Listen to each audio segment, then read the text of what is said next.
Hola, les damos la bienvenida a Palabras Mayores, un programa de entrevistas desarrollado por Colegios Mayor, un espacio en el que queremos conversar en este programa y en los que vengan sobre los temas de educación que nos preocupan y nos inquietan como comunidad académica, como comunidad escolar, como padres y apoderados que estamos interesados en la educación y el aprendizaje de nuestros hijos. Vamos a partir este ciclo de programas con Javier Báez. Él es director de SIGA, el Centro de Innovación y Gestión del Aprendizaje, doctor en Psicología en la Universidad de Barcelona. Hola Javier, buenas tardes. Hola Claudia, buenas tardes.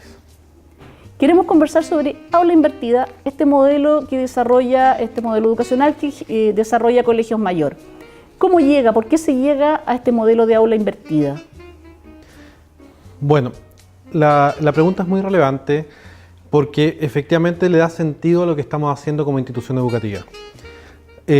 Constatamos que el momento actual de no solamente la educación, sino que la sociedad en general y de la exigencia de la sociedad a la educación tiene que ver con un sistema que está en constante cambio y estudiantes, jóvenes, adultos en el futuro, que necesitan saber también leer bien esos contextos.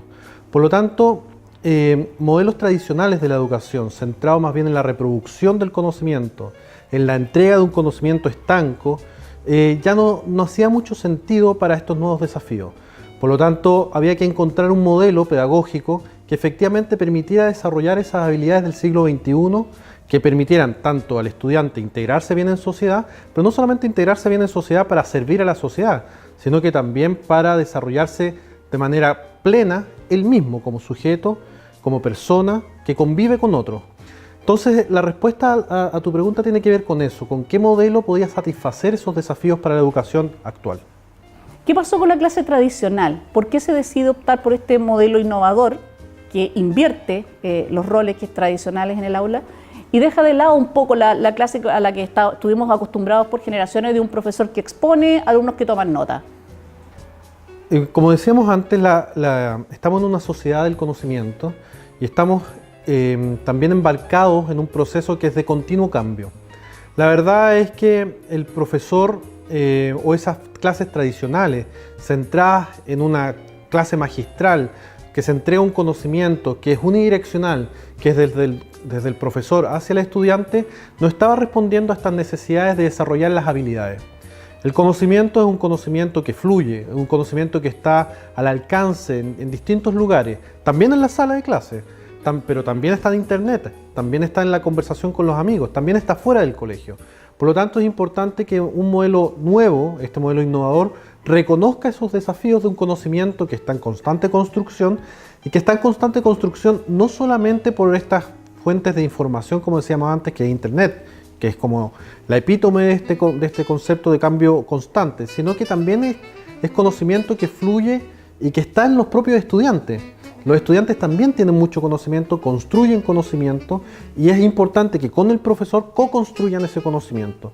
Entonces la clase tradicional, que en algunos momentos fue muy oportuna para un tipo de sociedad, para un tipo de necesidades, ya no es oportuno continuar con un modelo que reproduzca esos conocimientos. Necesitamos un modelo que efectivamente reconozca la individualidad de los estudiantes, la individualidad también de los profesores, para que efectivamente confluyan hacia la construcción de un conocimiento y la comprensión y el desarrollo de habilidades que permitan una comprensión de la sociedad. Este modelo de aula invertida está fuertemente apoyado en la tecnología y también fuertemente apoyado en la autonomía del estudiante. ¿Cómo vamos midiendo, cómo comprobamos que este modelo sea mejor que ese que conocimos todos los padres y estudiantes a la antigua? Precisamente por estos nuevos desafíos, nosotros hemos dicho que lo que tenemos que apuntar es a desarrollar importantes habilidades que permitan una comprensión y una adaptación y también un aporte más fructífero a la sociedad de parte de los estudiantes, de los jóvenes y adultos en el futuro. En ese sentido, entonces, nosotros estamos convencidos de que estas habilidades como el pensamiento crítico, como la autonomía, la creatividad, también el emprendimiento, son aspectos clave precisamente y demostrados en distintos elementos por distintos autores, por la OCDE, por autores que por importantes expertos internacionales que nos visitaron hace poco tiempo, como Lenz, que dan cuenta de la importancia de desarrollar estas habilidades del siglo XXI. Por lo tanto, la evidencia nacional e internacional demuestra y ha sido enfática en decir una y otra vez, es importante desarrollar estas habilidades. El modelo de aula invertida propone un estudiante, un niño que es responsable de su propia educación, que es responsable de su propio aprendizaje, que se conecta desde fuera del colegio a algunos contenidos que están ahí, que decide cuándo hacerlo. ¿Qué rol juegan los padres en este modelo? Porque los padres estábamos acostumbrados a revisar cuadernos, a saber de qué página tenían la lectura. ¿Cómo monitorean los padres, si es que monitorean, en este nuevo modelo aula invertida? Es importante que los padres comprendamos, yo también lo digo como padre, no solamente como director del SIGA, es que comprendamos que nuestro rol en el proceso educativo de nuestros hijos no es solamente controlar, no es solamente, no debemos controlar, digamos, el proceso de desarrollo y de aprendizaje de los estudiantes, nosotros debemos acompañar ese proceso. Más que desarrollar preguntas del tipo, ¿qué nota te sacaste hoy? ¿O te anotaron en clases hoy día o no? ¿Tienes una anotación negativa o no? Nosotros debemos hacer buenas preguntas que permitan comprender al niño que estamos interesados en su proceso, pero que también le permitan comprender al niño que es él responsable de su proceso. Por lo tanto, preguntas como, ¿qué aprendiste hoy? ¿Qué preguntaste hoy? ¿Cómo te sientes en el colegio? Son claves en el rol del padre. El padre y la madre tenemos que acostumbrarnos a que efectivamente la autonomía y la autorregulación son claves para un mundo como el que describíamos antes. Si nosotros insistimos en el control, nos alejamos del proceso de responsabilización del estudiante y lo terminamos de hacer poco responsable precisamente de todas sus decisiones. Lo que tenemos que apuntar, insisto, es hacer buenas preguntas, que sepa el niño que lo acompañamos, porque es importante que el estudiante se sienta acompañado, pero por otro lado que sepa que no es el papá el que hace la tarea, no es la madre la que estudia para la prueba, es el niño el que estudia, es el niño el que hace el trabajo, es el niño el que tiene que aprender. También aprendemos los padres, pero con los niños. En este modelo en que los padres no tienen un monitoreo o un acompañamiento que no es igual al sistema antiguo como de control de páginas, de notas, ¿cómo podemos saber que el niño está avanzando de la manera adecuada? Ahí el concepto clave es la evaluación para el aprendizaje, y dentro de la evaluación para el aprendizaje están las tradicionales evaluaciones sumativas, las que sabemos que tienen nota, por ejemplo, pero más importante aún es la evaluación formativa. ¿Qué es eso? La evaluación formativa es un proceso que permite al estudiante reconocer sus aprendizajes, pero también reconocer cuáles son los mejores procesos y procedimientos que él lleva a cabo para aprender. Por su parte, el profesor puede constatar mejor cómo va el proceso del estudiante y, en virtud de que conoce mejor el proceso del estudiante, realiza mejores apoyos o acompañamientos pedagógicos. Por lo tanto, el profesor tiene que estar constantemente preguntándole al estudiante ¿qué estás aprendiendo? ¿Cómo estás aprendiendo?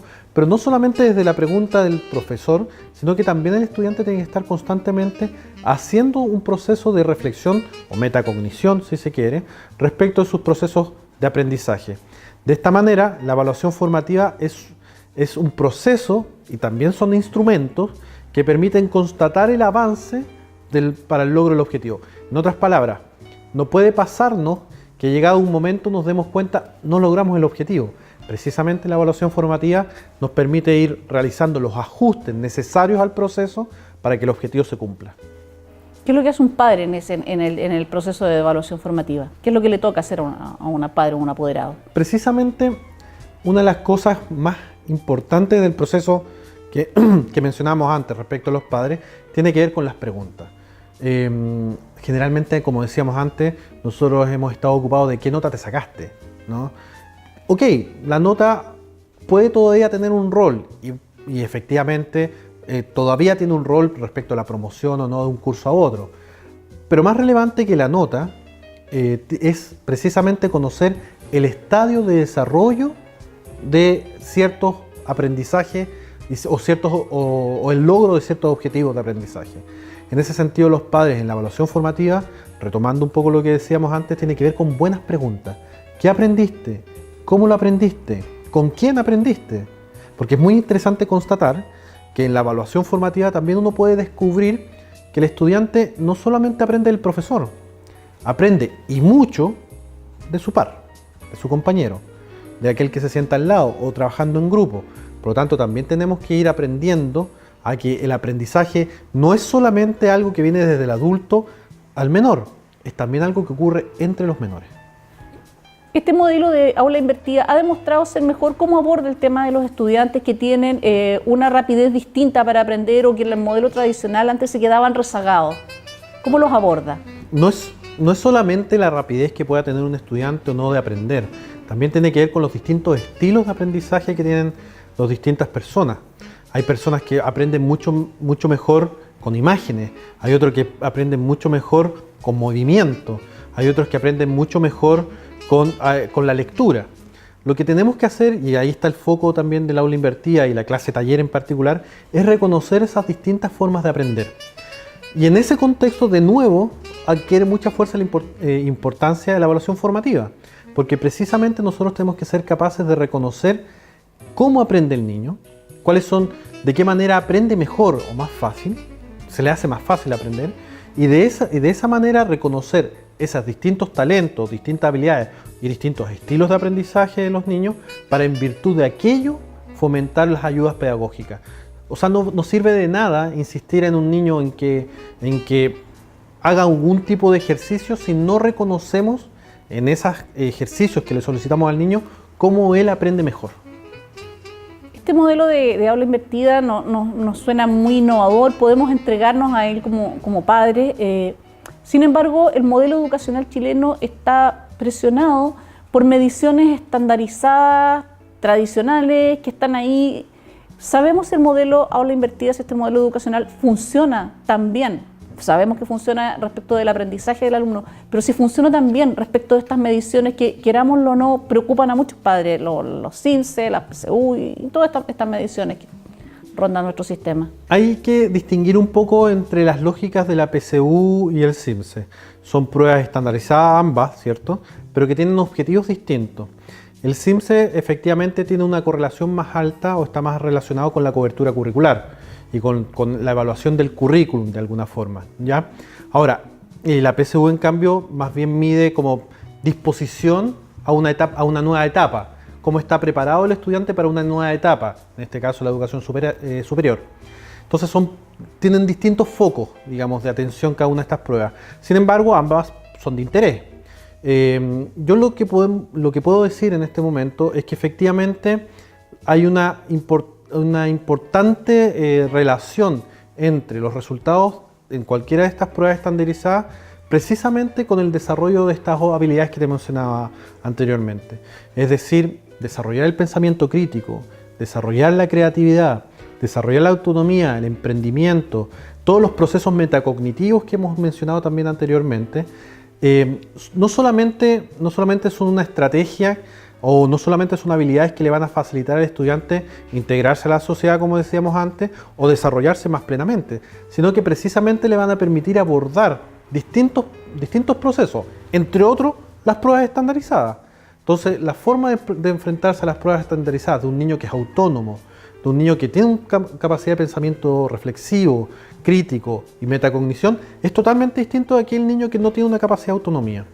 Nosotros estamos apostando, y no solamente apostando desde una apuesta sin antecedentes, precisamente con muchos antecedentes, de que la autonomía, de que el pensamiento crítico, de que la metacognición, de que el emprendimiento desarrolladas en cabalidad, no solamente garantizan una buena integración a futuro o un buen proceso de educación superior o el desarrollo del estudiante en aquella actividad que desea a posteriori de la educación escolar, sino que además les garantiza enfrentar estas instancias de procesos, por ejemplo, de pruebas estandarizadas de manera exitosa.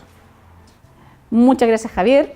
Muchas gracias a ustedes. Los dejamos cordialmente invitados para el próximo programa de Palabras Mayores, donde esperamos poder conversar con otro entrevistado un tema de educación que sea de nuestro interés.